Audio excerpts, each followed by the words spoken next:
Bom, pessoal, nós vamos falar aqui um pouquinho sobre alguns cálculos de mecânica de uma maneira um pouco pedagógica, tá bom? Nós temos aqui um gráfico do ventilador mecânico, tem um ciclo controlado aqui de respiração, fluxo-tempo.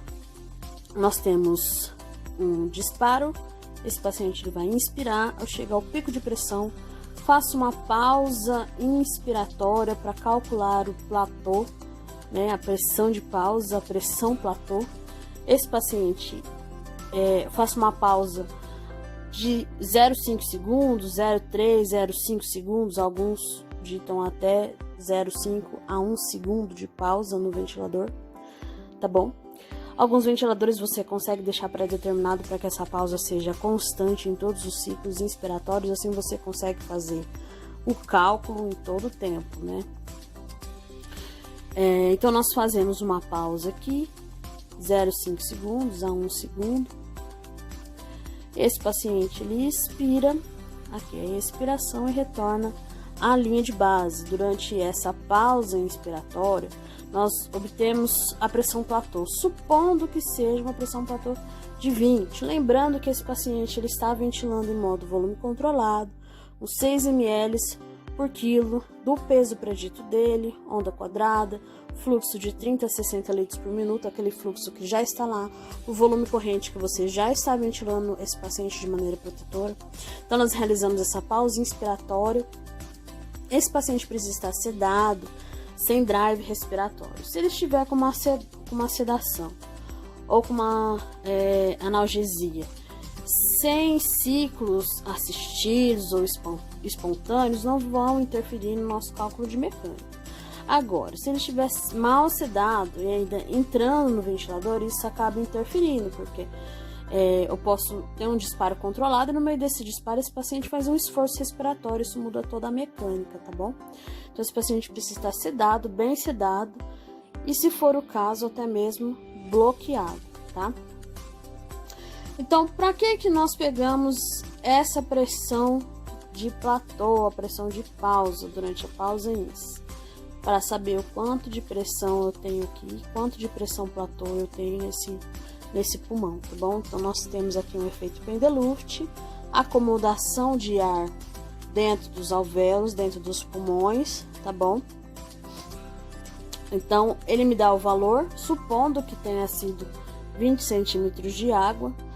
Supondo que eu esteja utilizando uma PEP de 10 centímetros de água para esse paciente. Com esses valores eu consigo fazer dois cálculos de mecânica pulmonar, por exemplo, a driving pressure e a partir da driving pressure a complacência. Então a driving pressure ela é o valor de pressão menos PEP. O que é essa driving pressure? A driving pressure é o valor da pressão de distensão alveolar, a distensão pulmonar, né? A variação de pressão que eu tenho aqui dentro para distender esse pulmão e caber um volume aqui dentro, um volume corrigido de ar, tá bom? Então, a driving pressure é o platô que nós obtivemos aqui, menos a PEP, que nós já estávamos ventilando esse paciente. No nosso caso, o nosso platô foi de 20 centímetros de água, menos 10 centímetros, que é a PEP. Então, nós temos uma driving pressure de 10.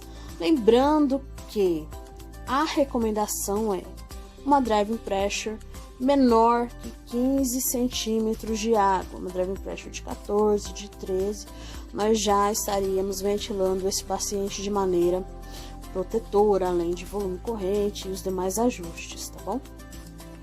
A partir deste valor da driving pressure, nós podemos calcular a complacência pulmonar.